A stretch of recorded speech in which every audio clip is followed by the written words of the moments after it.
Hi, I'm Emily Ett, Manager of Communications at the Cariboo Regional District, joined once again by Natasha Brosnitsky, Fire Information Officer at the Cariboo Fire Center. And we're here to bring you an update for September the 9th.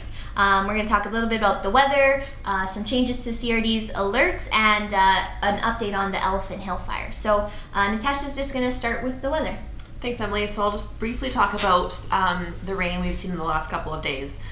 We may see some showers in some areas again today, but we've seen the bulk of the rain that we are going to see from the rain event we've had over the last couple of days.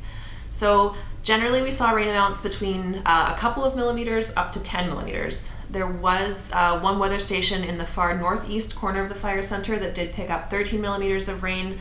However, in some areas at the very borders of the Cariboo Fire Center in the west and southwest, some weather stations there did not pick up any precipitation or only very small trace amounts. So again, we really struggled to get rain into the west and southwest regions of the fire center. Thanks, Natasha. And in terms of CRD updates, today we were pleased that we were able to lift another alert. That's for the Kleena Kleene area. So that area is now all clear and back to normal out there, which is great news for those residents. And then, moving into just an update for us on the Elephant Hill fire. Yeah, thanks, Emily. So again, just first talking about precipitation, the 100-mile fire zone and the Elephant Hill fire were one of the areas where we weren't sure if we were going to see precipitation. The good news is that we did see precipitation down into the 100-mile fire zone, which is where a lot of the Elephant Hill fire is. And of course, the remainder of that fire is in the Kamloops Fire Center. Like I said, the Elephant Hill fire did see rain. They saw higher amounts of rain in the north than they did in the southern and eastern portions of the fire. But all areas of the fire did get some rain, which is great news, and it is providing certainly some help in terms of lowering fire activity and allowing firefighters to make some good progress on containment lines. But having said that, the rain event that we saw on the Elephant Hill fire certainly is not what we would call a season-ending event that provides substantial rain and dramatically increases areas of heat on the fire. So that's not what we saw in Elephant Hill. It is providing some help, but it's not. It certainly has not put this fire out by any stretch of the imagination. The Elephant Hill fire is still sitting at just over 190,000 hectares, so there's been no real change in size over the last several days. The priority area of this fire continues to be the north flank, which has proved challenging for crews all summer. The crews are making really good progress on this flank now, again, the weather's providing them some help. They are working essentially to strengthen the control lines from Tin Cup Lake to Jack Frost Lake, and the control line between Jack Frost Lake and Sheridan Lake has been completed, and crews are continuing to work in this area. From Sheridan Lake to Rayfield Lake, the control line is still being built, so there's still some work to do there.